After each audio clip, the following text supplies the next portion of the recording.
Upon every close scrutiny of the alleged references to Muhammad in the Bible as a prophet, they absolutely have no relation to the prophet of Muhammad, nor prophesy his coming. Muhammad is not mentioned in the Old Testament. Muhammad is not mentioned anywhere from Genesis to Revelation. Muhammad is God's true messenger. That's a joke.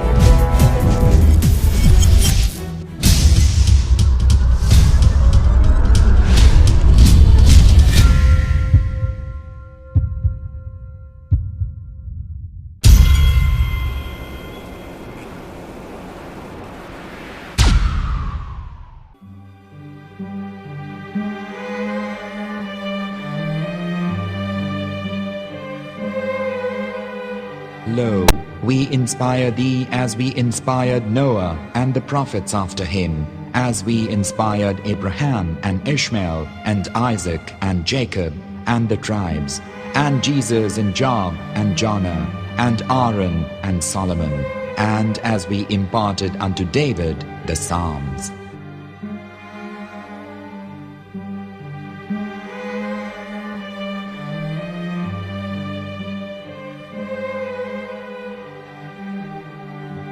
The verse we've just heard is from chapter 4 of the Quran.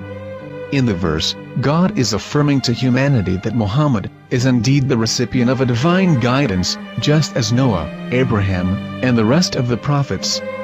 However, some Christians and Jews today don't believe that Muhammad was a prophet and the covenant that God made with Abraham. And since the Quran is not their book of authority, in this video I'm going to show you that the book you're holding in your hands contains the name off the seal of prophethood, the Prophet Muhammad.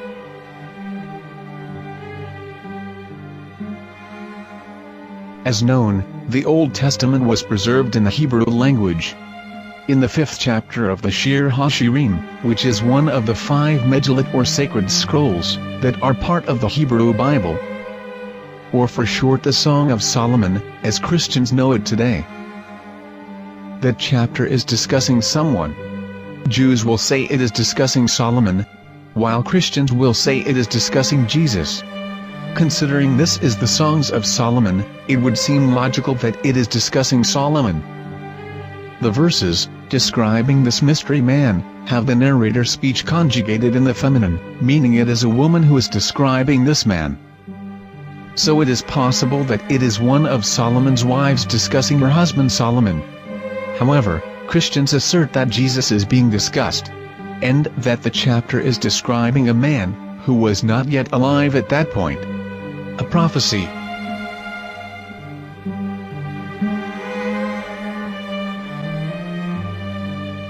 In reading the English translation of Song of Songs 5:16, it finishes the description by saying, "He is altogether lovely," but what most people don't know is that the name of that man was given in the original Megillat.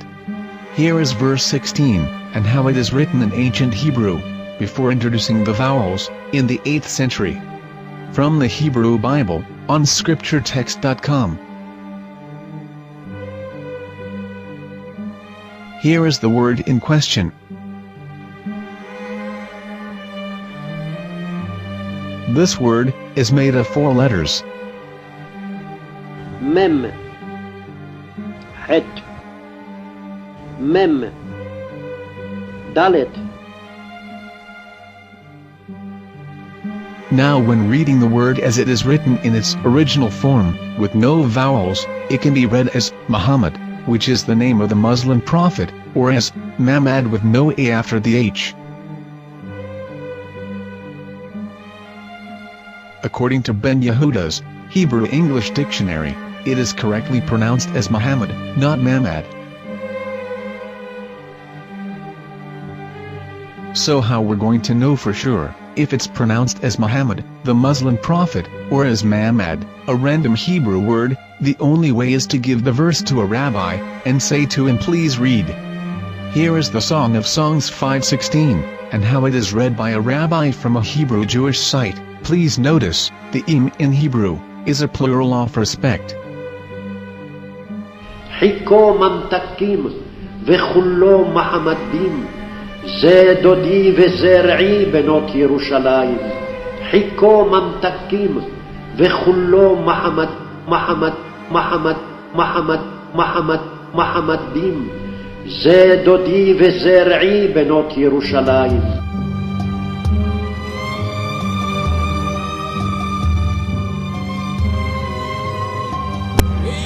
Coming out from the darkness, there are no other gods but God, and Muhammad is his messenger.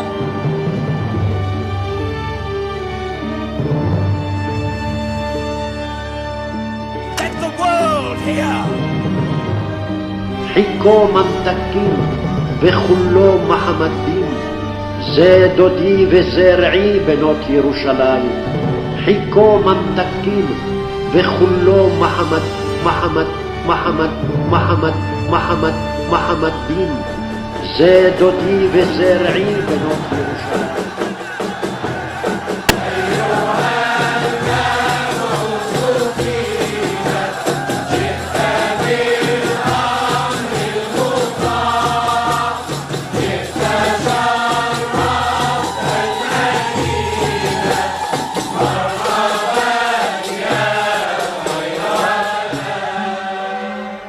Here is the famous SDL translation tool, which includes a professional human translation as well as an online translation.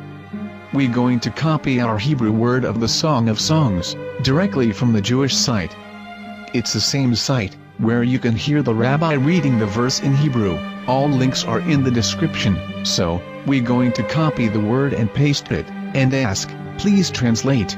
Are they going to translate the meaning of the name of that person? As the Bible translators did. Which is the praised and the lovely one, or are they going to keep the name as it is? Well, see it yourself. Here is the World Lingo Translator. The result is the same. It's Muhammad. You have no right.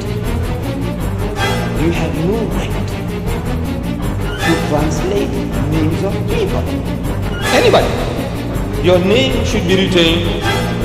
Mr. Black is Mr. Black, though he's white. You have no right to translate names of people. But they have been doing that. Muhammad ibn, they translated as altogether lovely. But the word Muhammad is there in the Hebrew language. The word Muhammad is there in the Hebrew language.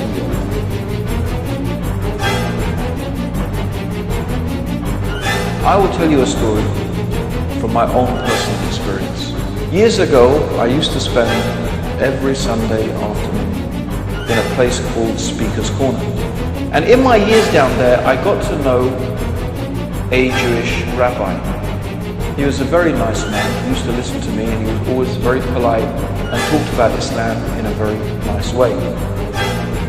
And one day during one of our conversations after some years, I thought that it was about time I should invite him to Islam. So I said to him, you know, my friend, we have been talking now for many years, and even you have admitted to me that Muhammad is a prophet. So why then do you not embrace Islam? He said to me, we Jews, we never change our religion. I said, but half of the rabbis of Medina became Muslim. He said, that is true, but still, we Jews never change our religion. I thought, what can I say to him? He looked at me and said, listen to me, my friend. God sent to us a prophet Moses, and we didn't even listen to him. Do you think we're going to listen to another prophet after him? From another tribe? From another people? When he said that, I had nothing left to say.